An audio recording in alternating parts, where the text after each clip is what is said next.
தேவன் ஒரு அடையாளத்தை போடுகிறார். இன்றைக்கு ஒரு அடையாளத்தை போடுகிற தேவன் எந்த கொலை நோயும், எந்த வியாதியும், எந்த பலவீனமும் உங்க வீட்டு பக்கமே வராது. உங்க கிட்ட வரவே வேண்டாம். நீங்கள் போகும்போது உங்கள் மேல ஒரு அடையாளம் இருக்கும். அதுதான் தேவன் ஒரு கொடுக்கிற ஒரு ஐடென்டிட்டி.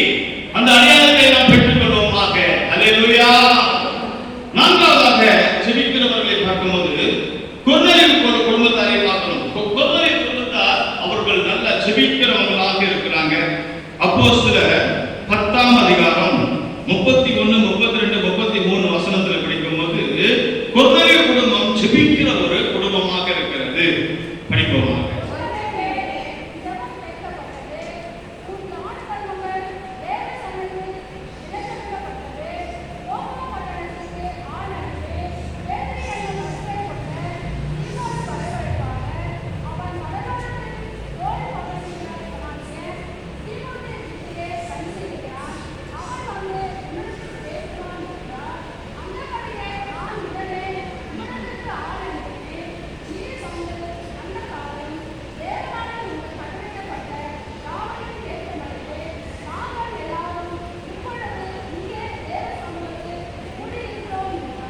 கர்த்தருக்கு ஸ்தோத்திரம்.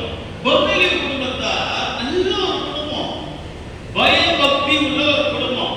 தேவதாத பிரச்சனைக்கு போக மாட்டார்கள், எந்த தவறும் செய்ய மாட்டார்கள், தான தர்மம் செய்கிற குடும்பம். கிறிஸ்துவ குடும்பம் என்று சொன்னால் தான தர்மம் செய்யும், மற்றவர்களுக்கு உதவி செய்யும், நிறைய ஹெல்ப் பண்ணுவாங்க, இல்லாதவங்களுக்கு கொடுப்பாங்க. கர்த்தருக்கு ஸ்தோத்திரம். தான தர்மம் செய்கிற குடும்பம், ஜெபிக்கிற குடும்பம். அப்படி ஜெபிக்கிற குடும்பத்துக்கு அவங்க குடும்பத்தை தேவன் நடத்துவார். பிரியமானவர்களே, ஒரு ஆலோசனை கொடுக்கிறார். ஒரு அப்போஸ்தலன் பேதுரு இருக்கிறார். நீங்கள் பேதுருவை வரவழைங்கள் உங்க குடும்பத்துக்கு. பேதுரு வந்து கொர்நேலியு குடும்பத்துக்கு வரும்போது அந்த கொர்நேலியு குடும்பத்தில் ஒரு பெரிய ஆசீர்வாதம் உண்டாகும். அல்லேலூயா. கர்த்தருக்கு ஸ்தோத்திரம்.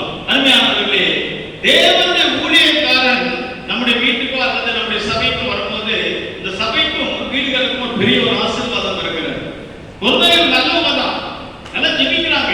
ஆனா கர்த்தர் ஒரு நடத்திப்பு தருகிறார் என்று பார்க்கும்போது ஜெபிக்கிறவர்களை தான் கர்த்தர் நடத்த முடியும். ஜெபிக்கிறது ஒரு யுத்தம். கர்த்தருக்கு ஸ்தோத்திரம்.